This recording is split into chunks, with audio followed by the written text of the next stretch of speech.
like when Jesus says, I cannot do anything like on my own. John 5:19, huh? Yeah. So when we're talking about independent and like dependency, are the three persons in the Trinity dependent or independent? Independent of what? You mean Like independent they of don't creation? need, so do they need each other to function, or would like They that did. go They're two against? separate gods, right? Oh yeah. So would that mean that they're dependent on each other or independent? Interdependent. So, Interdependent? yeah, well, obviously, because we don't believe they're three separate gods, three Hmm. separate beings, so that the two can have their own volition contrary to the Father's. If you actually read that chapter, Jesus actually confirms that. Okay.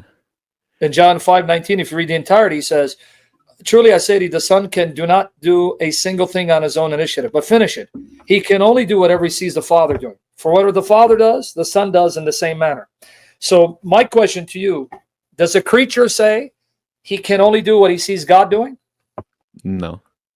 Can a creature say he does whatever God does in the same way that God does it? No. So that actually confirms the inseparable, right, immutable triune relations, meaning Father, Son, Holy Spirit are inseparable, can only act in perfect accord with one another, can never act apart from one another, because they're not three separate beings and three separate gods. They are one God who possess the same nature and therefore can only act in perfect union. This is what the Trinity is, because it's derived from what the Bible teaches, and that's what Jesus teaches. I'm waiting for the cat. In fact, he also says that about the Holy Spirit in John 16:13. He goes, the Spirit will not speak on his own initiative. He'll only speak what he hears. So there you have the Holy Spirit also not going about doing his own thing, because the Spirit, the Son, and the Father are inseparable and cannot function apart from the others and cannot will something contrary to the others. Otherwise, Okay. there wouldn't be one God. So they don't have a separate mind? Is that I don't know how you define mind. If like you say, conscience? well, what do you mean by mind? You mean for them to be distinct persons, they have to have three minds? I'm like, do they have different consciences, or would that mean that they're three separate Hey, gods Andrew, then? you want me to block you? Because I don't want to see you're shirtless, Andrew. I'm not gay. You don't turn me on. Go put on a shirt. I got to get you out of here. All right. Anyway, I got to ask what you mean. What do you mean separate consciousness? Do you mean they're distinct persons?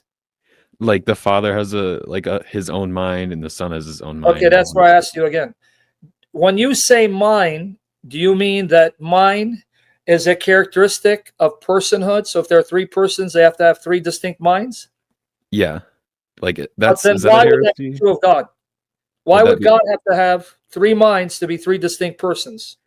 that's what I'm asking. Like do Well, they that's what have I'm the answering, same brother. thing? I'm asking you the question, Sawyer. I'm asking the question and asking the question. You get the answer. Okay. Does God have to have three minds if he eternally exists as three distinct persons? No, No. Okay. no, because God is not a temporal finite being like you and I. It is true Okay. among creatures, you and I, creatures, temporal, finite, limited. I am one person, one being with one mind, but God is not finite, temporal, limited. He is an immaterial being, meaning he doesn't have a material body.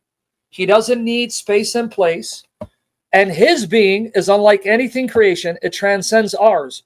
So God can eternally exist as three distinct persons, but because they have one nature, and mind is a characteristic of nature, that means they will all possess one mind. So this one mind, imagine as having three modes that's instantiated in these three persons. Okay. Right? I think I get it. Yeah, you're Yeah. not going to get it. The more you're going to think about it, it's going to come. Yeah. Like Yeah, I always thought about that you're not going to be able to fully understand it, yeah, you because won't. that's understanding God. Like that's not possible. Hmm? So that's for you, Christian Wagner. Stick it in your pipe and smoke it that you falsely accuse me. I try to ask people what they mean by consciousness, person, and mind. But anyway, you get that point? Yeah, I think well, obviously I'm not going to Yeah. 100% understand it, but I guess Just like in a way that I God, can kind of get it. just like God doesn't have to be one person to be one being, one God. Therefore, God doesn't have to have three minds to eternally exist as three persons, right? I mean, you, being a human being, you are unipersonal because you're created. You're temporal, finite. And to be a human being is to be a singular person. But God is not a human being. He's not a material being. He's not limited, temporal, finite, like creation. And so he exists in a whole more complex manner that's transcendent and greater than anything in creation. That's all I'm trying to get at. Okay. Yeah, that makes me understand it, I think, better. Because that was just on my mind, and I feel like I had to ask that question. And I couldn't really find anything on it that had given me like a direct answer. Yeah, you're going to get so many people who struggle with how to explain. There's one God who is uncreated, who is not temporal, limited, finite, who's not a material body. He doesn't have a body like angels do or humans do or stars. And yet this one God is not one person. And even when we use person, you understand what we don't mean, right? Mm-hmm. You understand when I call God a tri-personal being, or there are three persons, one God. By person, I'm just using it in the sense of that the Father has awareness. He's aware that he is the Father. He's aware others exist. The Father has cognizance, intellect, will, emotions. Not that he is a physical body. Because when you think person, you're thinking human person with a physical body. That's not how we're defining person in reference to Father, Son, and Spirit. Okay. Right? So when you say three persons, average individual thinks, oh, three human persons with physical body. No. By the term person, because our language is limited, finite, imperfect to perfectly capture this infinite mind, this infinite God. So we have to use analogous language. So I use person to refer to the fact that in God there are three of those, what we call persons, but they're not human persons.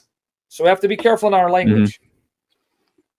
And at the end of the day, what really matters is not whether we can come up with a philosophical model that will help make sense of the Trinity, to show that the Trinity is a coherent belief, and the doctrine Trinity is not irrational, because no matter what model you bring up and come up with, you're going to have opponents putting holes in your model. This is why you have an analytic philosophy, all these different Trinitarian models being championed by different individuals, and then criticisms against these models by those who don't hold to it. Because we are finite creatures, limited, trying to best explain how this infinite God, who's not finite, temporal, nor does he have a material body, exists as three distinct persons without being three gods. So we're doing our best to try to make sense out of it, but no matter how hard we try to make sense out of it, we're still going to have holes in each models. So at the end of the day, what really matters is, does the Bible teach it? That's why I'm a Trinitarian. You get my point? Yeah, I get it. Okay, there you go. So did I help you? Yeah, that helped me. Thank you. All right, brother. Any other questions? You're good. I just got one thing to add. There's this Muslim trying to refute the Trinity that I saw live. I was just wondering if you're down to look at his name, I'm going to block you, right? Say that again? If you mention who he is, I'm going to block you, because that means you're being his prostitute, because you're going around and mentioning him, giving him publicity. So are you his prostitute? Does he pay you jizya? No, he doesn't. Are you ready to sleep with him? No, he doesn't. I won't say his name then. So then why are you giving him free publicity? Because I saw his stream earlier. That's why. And why would you want to watch his stream when you're already weak in your faith? That's a good point. Yeah. You're right. So when are you going to start paying him jizya? I don't tolerate or appreciate Christians being naive and stupid, used of Satan, to go and give anti-Trinitarians publicity by mentioning them. Okay. Yeah, so you're right. I understand. And honestly, I love you, brother, but you were not born stupid, right? I don't think so. Did you become stupid throughout time? Could be, yeah. Okay, brother. Well, ask God to cure your stupidity. Don't ever advertise for anti-Trinitarians. Okay. Thanks, Sam. And I don't care what that Muslim said about you. You're okay in my book. Okay, thank you. God bless. I won't say it. All right.